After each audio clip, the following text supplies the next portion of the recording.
السلام علیکم ورحمۃ اللہ وبرکاتہ۔ نحمدہ نصلی علی رسولہ الکریم، اما بعد فاعوذ باللہ من الشیطان الرجیم، بسم اللہ الرحمن الرحیم۔ ومن یؤت الحکمت فقد اوتی خیرا کثیرا، صدق اللہ العلی العظیم۔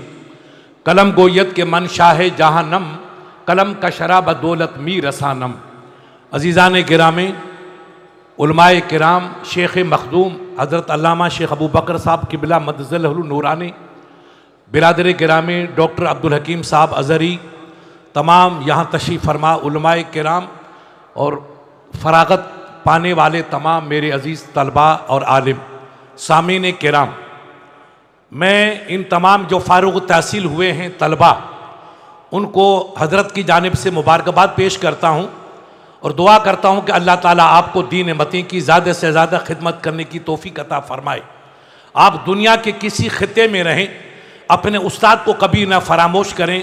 شیخ صاحب قبلہ کی سلامتی اور تندرستی کے لیے ہمہ وقت آپ دعا میں مصروف رہیں۔ یاد رکھیے، آپ کو ذمہ داری دی گئی ہے، آپ کو صافہ پہنایا گیا اور آپ کو جبہ پہنایا گیا۔ یہ جبہ بھی بہت بڑی اہمیت کا حامل ہے اور یہ آپ کا امامہ بھی بڑی اہمیت کا حامل ہے۔ شیخ مکرم یہاں تشریف فرمائیں، اور بھی ہمارے اب کون اردو سمجھتا ہے یا نہیں، میری مجبوری ہے۔ یاد رکھیے کہ علم ایک بہت بڑی دولت ہے جو اللہ نے آپ کو شیخ صاحب قبلہ کی برکتوں سے ملی ہے۔ زمانے ماضی کی آپ تاریخ دیکھیں کہ جن لوگوں نے علم پر عمل کیا اور عمل کی روشنی میں اپنی زندگی گزاری، ان کو دنیا کے اندر بھی عزت و وقار حاصل ہوا اور عقبہ کے اندر اللہ نے ان کو بے پناہ نعمتوں سے نوازا۔ آپ آج ذمہ داری کی پوسٹ پہ فارغ ہو کر کے ثقافیہ سے جا رہے ہیں۔ علماء کرام کے ہاتھوں سے آپ کے صافے پہنائے گئے، آپ کو جبہ پہنایا گیا اور شیخ مکرم کے دست اقدس سے آپ کو سند فرخت دی گئی ہے۔ اب اس سند کا خیال رکھنا اور اس پہ کلی طور پر عمل کرنا آپ کا اخلاقی اور آپ کا علمی فریضہ ہے۔ جن علماء نے عزت کی اور جن علماء نے عمل کیا، ان کو اللہ نے دنیا میں عزت کی بلندیاں عطا فرمائی اور عقبہ کے اندر عزت اور عظمت کی دولت ملی۔ ہمارے کئی علماء گزرے ہیں، جیسے ابھی میرے عزیز ذکر کرتے امام شافعی علیہ رحمہ کا، امام مالک علیہ رحمہ، امام ابو حنیفہ علیہ رحمہ، امام احمد بن حنبل علیہ رحمہ، علامہ اوزاعی علیہ رحمہ، علامہ سفیان ثوری علیہ رحمہ، بے شمار محدثین گزرے۔ اگر میں ان بزرگوں کی تاریخ بیان کروں گا تو آپ کہیں گے مفتی صاحب یہ تو بزرگ با کمال تھے، مگر یاد رکھیے عالم پہ بڑا وزن ہے۔ عزت اسی کو ملتی ہے جو اپنے علم پہ عمل کرتا ہے۔ شیخ سعدی شیرازی علیہ رحمہ فرماتے ہیں، علم چندہ کے بیشتر خانی جو عمل درس و نیست نادانی۔ علم آپ کتنا پڑھیے، اگر عمل ہمارے پاس نہیں ہے تو ہمارا علم ہمیں کبھی فائدہ نہیں دے سکتا۔ اسی ہندوستان کی سرزمین پر ایک بادشاہ بھی آپ کی طرح عالم تھا، ان کا نام اورنگزیب عالمگیر علیہ رحمہ تھا۔ وہ ہندوستان غیر منقسم کا بادشاہ تھا۔ اتنی بڑی حکومت ہندوستان کی اسلامی دور میں کسی بادشاہ کے پاس نہیں تھی جتنی گوا کہ مملکت وسیع اورنگزیب عالمگیر کو ملی۔ وہ آپ کی طرح عالم تھا، بادشاہ بعد میں تھا اور عالم پہلے تھا۔ اب ان کا اخلاق اور ان کا عمل آپ دیکھیے، محققین اور مورخین لکھتے ہیں کہ اورنگزیب نے کبھی اوپر نہیں دیکھا، بے وضو۔ ایک عالم نے اعتراض کیا کہ بپرس چرا بالا نمے پینے، بادشاہ کو پوچھو کہ اوپر کیوں نہیں دیکھتے ہو؟ چونکہ اس زمانے میں شیعہ بھی آ گئے تھے اور شیعوں کا عقیدہ ہے کہ اللہ کی ذات کرسی پہ جلوہ بار ہے۔ ہمارا آپ کا عقیدہ ہے کہ رب کی ذات لا ند لہو ولا مثل لہو، وہ جسم سے، شکل سے، صورت سے، بیٹھنے سے، اٹھنے سے، ہر چیز سے پاک ہے۔ اور شیعہ لوگ کہتے ہیں کہ وہ کرسی پہ جلوہ بار ہے۔ تو لوگوں نے خیال کیا کہ شاید بادشاہ کہیں شیعوں کی دوستی سے بہک تو نہیں گیا ہو کہ اللہ تعالیٰ کو آسمان پہ سمجھتا ہو کہ اللہ کی ذات آسمان پہ بیٹھی ہے، آسمان اللہ کی کرسی ہے۔ ایک عالم نے بادشاہ سے سوال کیا کہ حضرت بالا چرانہ میں بینی، آپ اوپر کیوں نہیں دیکھتے ہیں؟ تو اورنگزیب عالمگیر نے کہا کہ دری راز دست، اے مفتی صاحب اس میں ایک راز ہے۔ کہا حضرت بتائیے ورنہ آپ کے خلاف فتویٰ نافذ ہوگا، ہم شیخ صاحب سے فتویٰ آپ کے بار لیں گے۔ شیخ الاسلام اس زمانے میں تھے۔ اورنگزیب عالمگیر کی آنکھوں میں آنسو آئے، کہا دری راز است، اس میں راز ہے۔ کہا کیا راز ہے؟ کہا قسم رب کعبہ کی، جب سے میں نے یہ پڑھا کہ معراج کی شب رسول اللہ لا مقام پہ جا رہے تھے، تو آسمان نے جھک کر کے قدم یار کو بوسا دیا ہے. تو جس آسمان نے قدم رسول کو بوسا دیا ہے اس آسمان کو جب سے میں نے ہوش سنبھالا ہے بے وضو دیکھنا کبھی گوارا نہیں کیا ہے.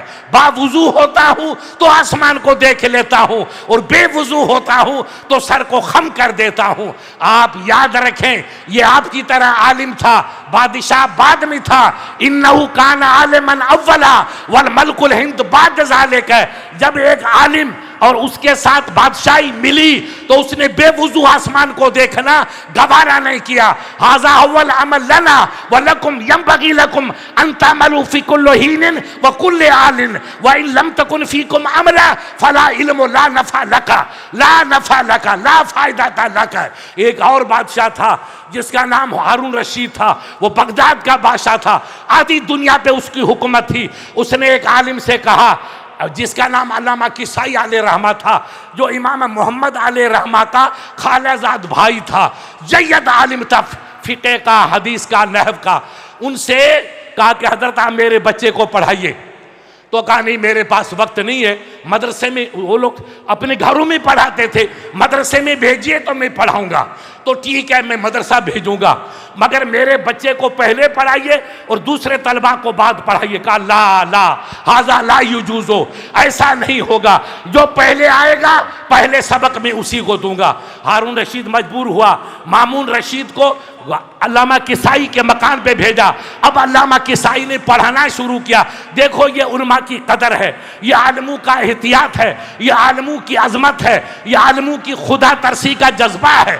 ایک دن اب مامون رشید نے پڑھنا شروع کیا, اتفاق سے ایک دن ہارون رشید آیا تو دیکھا کہ امام کسائی وضو فرما رہے ہیں اور ان کا شہزادہ امین الرشید پانی ڈال رہا ہے. لوگوں کو احساس ہوا کہ آج بادشاہ ناراض ہوا, امام صاحب کو تکلیف دے گا. مگر سنو پیارے, علم کی عظمت کو سمجھنا, علم کی حرمت کو سمجھنا, علم کی رفعت کو سمجھنا. بادشاہ گھوڑے سے نیچے اترا, قریب آیا, اپنے بچے ہارون امین رشید کو تماچا مارا کہ نادان اوتیا یدئی, تجھے اللہ نے 2 ہاتھ دیے ہیں, ایسا کر ایک ہاتھ سے پانی ڈال اور ایک ہاتھ سے استاد کے پاؤں کو صاف کر. اس لیے کہ جب تک ہم علم پہ عمل نہیں کریں گے, اپنے استادوں کا احترام, آپ کہیں رہیے دنیا کے کونے میں مگر ثقافت سے جڑے رہیے.